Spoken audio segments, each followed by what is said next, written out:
কি কাজ দাদা, কি কাজ? কাজ তো ভাই এটাকে গ্রামের ভাষায় টং বলা হয়। আচ্ছা, এই টং বিশেষ টং করে বলে, কেউ মাসং বলে। হ্যাঁ, এই টং যখন দেখা যায় কাজ অবসর থাকে, এই অবসরের ফাঁকে এখানে একটু বসা হয়, বন্ধু বান্ধব আসে, সকলের সঙ্গে গল্প হয়, হাসি হয়, তামাশা হয় এবং সঙ্গে সঙ্গে বিভিন্ন কিছু ঐতিহাসিক আলোচনাও হয়। আবার এই টংকে বলা হয় গ্রাম বাংলা সংসদ। সংসদ। এখানে থেকেই গ্রাম বাংলার বিভিন্ন বাজেট তৈরি হয়।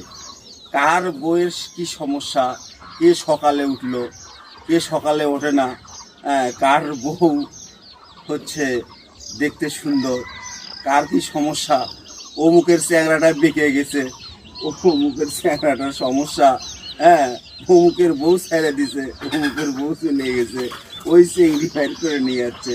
ওই লোকটা ভালোই নয়, ওর তোমার কথাবার্তাই খারাপ, ওর তোমার দেখলেই মেজাজটা খারাপ হয়। তো তাই তো ঠিকই, আসলে ওর এইটাই অবস্থা। তো এইরকম ভাই, এটা গ্রামের সংসদ। শুধু সংসদে বলা হয় মাননীয় স্পিকার, আর এটি কোনো স্পিকার নাই, এখানে সবাই স্পিকার, সবাই স্পিকার, সবাই কথা বলতে পারে। ঠিক আছে। এই হচ্ছে আমাদের গ্রামের টং সংসদ, টং মাচা, যেখানে সকল ধরনের স্বাধীনতা আছে, উন্মুক্ত স্বাধীনতা। এখানে নাই হাসিনার জটিলতা, এখানে নাই হচ্ছে ইউনুসের জটিলতা, এখানে সব সমান। এই হচ্ছে বিষয়, কোনো ব্যাপার নয়। এই দেখেন, মাঝে মাঝে একটু এরকম করে একা থাকলে এরকম শোয়াও যাচ্ছে। বাহ বাহ, আবার দেখেন সেই শান্তি।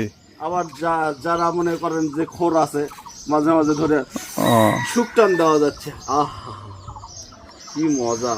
পৃথিবীর সকল সুখ যেন এটি। অসংখ্য ধন্যবাদ এই বিষয়টা আমাদের সাথে শেয়ার করার জন্য। অসংখ্য ধন্যবাদ দাদাকে। দাদা এইভাবে শেয়ার না করলে জানতেই পারতাম না যে এই পাশেও তো দেখতেছি একটা আছে। ওটা মিনি সংসদ। ও ওটা, এটা মনে হয় উচ্চ কক্ষ, এটা উচ্চ কক্ষ, এটা হলো নিম্ন কক্ষ, বুঝছেন? রাজ্যসভা।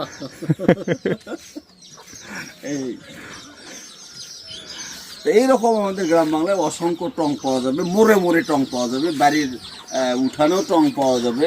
আচ্ছা, বিভিন্ন আবার ওই রাস্তার মোড়েও পাওয়া যায়। আচ্ছা, গ্রামের মোড়ে তো অবশ্যই থাকে, রাস্তার মোড়ে পাওয়া যায়।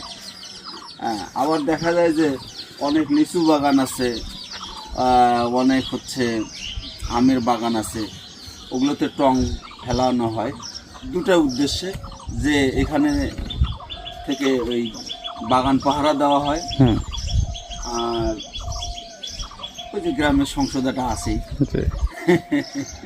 অসংখ্য ধন্যবাদ, অসংখ্য ধন্যবাদ। আপনারা অবশ্যই ভিডিওটা শেয়ার করে দিবেন, আর গ্রামে কে কে আছেন আপনাদের স্মৃতিচারণ করতে পারেন। ধন্যবাদ।